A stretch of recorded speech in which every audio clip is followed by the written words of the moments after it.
This is the Week in Sustainability from Sustain.Life. It's where our team of sustainability experts and practitioners share commentary to keep you up to date on developing stories and news.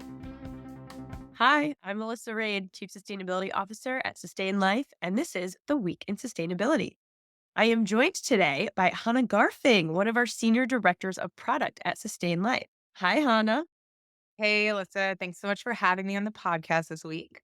I actually love listening to these every week, and I'm excited to not only join, but introduce the topic we want to talk about today, which is recent news that some U.S. states with the most ambitious climate goals may be in jeopardy of achieving those goals due to a somewhat surprising reason, which is permitting. There's been a fair amount of news this week highlighting California and New York specifically as potentially missing their 2030 climate targets. And that's not because they don't have plans and policies in place, but because the slow and burdensome process of state permitting prevents many of these plans and projects from even taking shape. Yeah, you're absolutely right, Hannah. So, permitting is somewhat of an ongoing saga. And for those that are familiar with infrastructure and large renewable energy projects, this is not a new thing.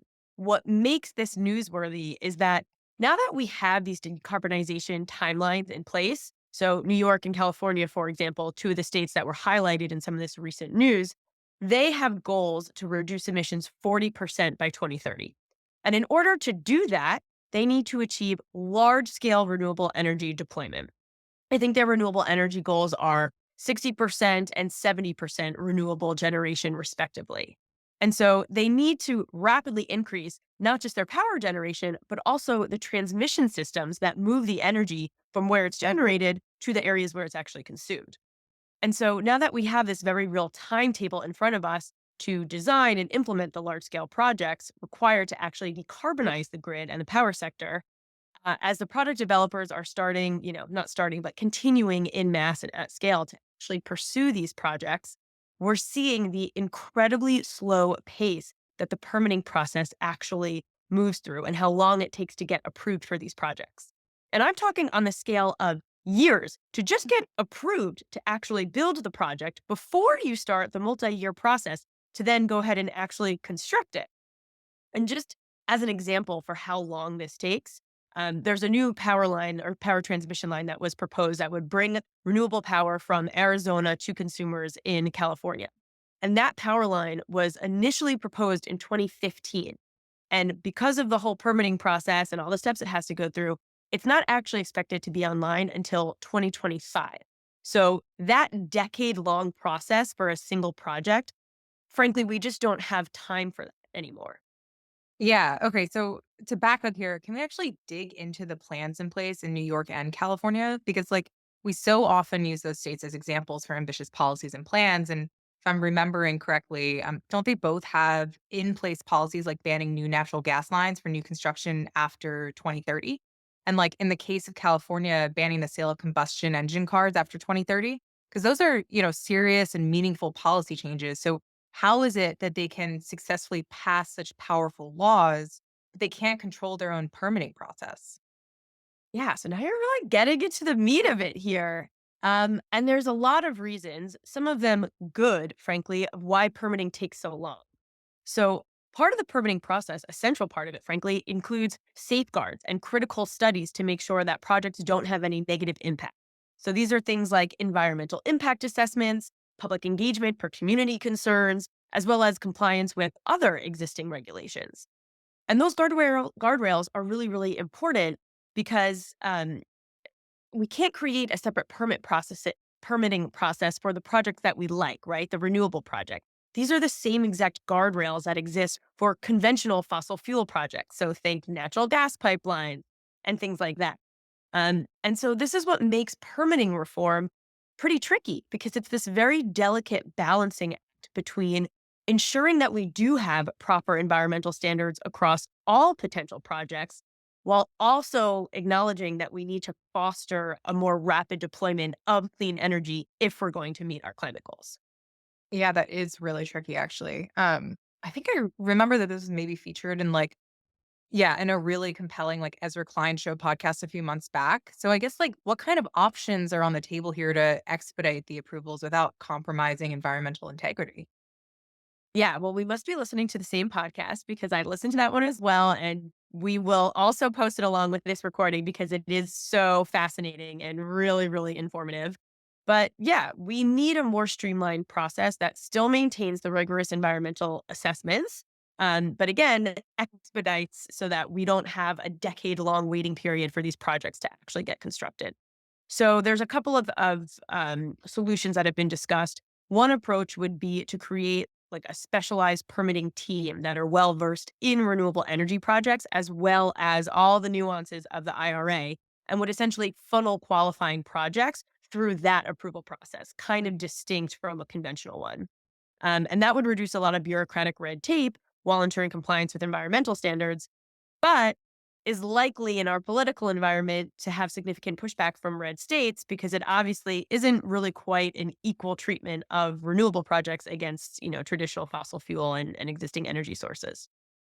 Yeah, that makes sense. I guess, like, is there anything that states can do at the individual level to kind of circumvent the federal roadblocks on permitting?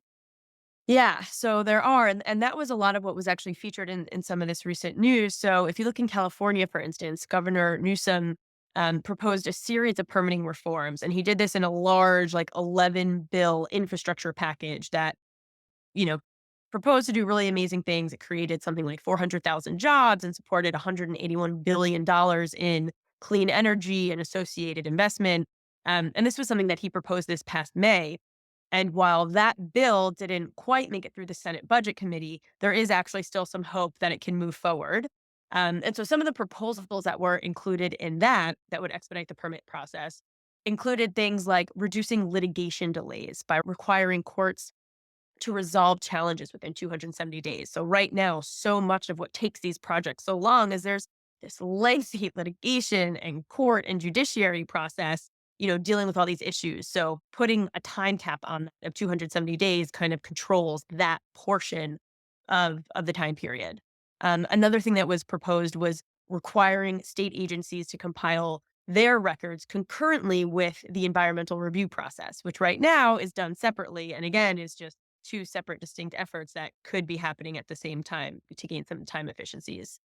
Another thing that was actually in this California proposal was eliminating the California Endangered Species Act, which basically um, it prohibits infrastructure and development projects on land and areas that have habitat for endangered species. Okay, that's definitely interesting. And the first two sound fine, but removing protections from endangered species habitats sounds like it's potentially moving in the wrong direction. Is that facing pushback from environmental groups? And like even beyond that, I guess, we hear a lot about environmental justice and equity issues. Aren't there concerns that permitting reforms might disproportionately affect vulnerable communities? Yeah, both are really valid points. And again, it goes back to this super delicate balance of expediting the approval process for these projects, but with responsible review and protection of both ecosystems as well as the communities that these projects, are existing in so that you're not exacerbating existing inequalities.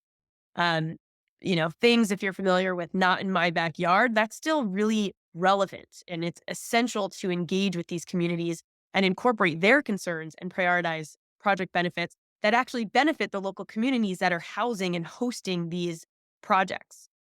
We've gotten it really wrong in the past, right? Placing power plants and municipal waste facilities, you name it, kind of making low income communities the dumping grounds for these large, disruptive, sometimes unsightly infrastructure projects. And we know too much now to do that. We really have to get this right. And so that does require a lot of, fair community engagements. The local communities that are shouldering and hosting these projects, they have to benefit from them, not just in access to the clean energy like everybody else gets, but, access to the jobs that they create, access to the additional community investment and funding that they can provide. Yeah. I mean, that definitely makes sense. And I find this topic so interesting because often we focus on the technology and R&D side of the energy transition, but like the practical side of implementation is so critical and just doesn't get the airtime that it really deserves. Yeah. Yeah. I mean, it can, depending on who you're talking to, it can be kind of dry and tedious. I mean, we are talking about permitting reform. But it's a really crucial detail in actually achieving decarbonization in the energy system. And frankly, I hope that our viewers today find it as fascinating as we do. So with that, I guess we will leave everyone. Thank you so much for tuning in this week, and we will see you next week for another week in sustainability. Sustain.Life is a sustainability management SaaS platform with deep carbon expertise that helps future-proof small and medium-sized enterprises by taking climate action. Go to Sustain.Life to learn more. Thanks for listening and watching. Don't forget to like and subscribe to our YouTube channel or your favorite podcast platform. We'll see you next week.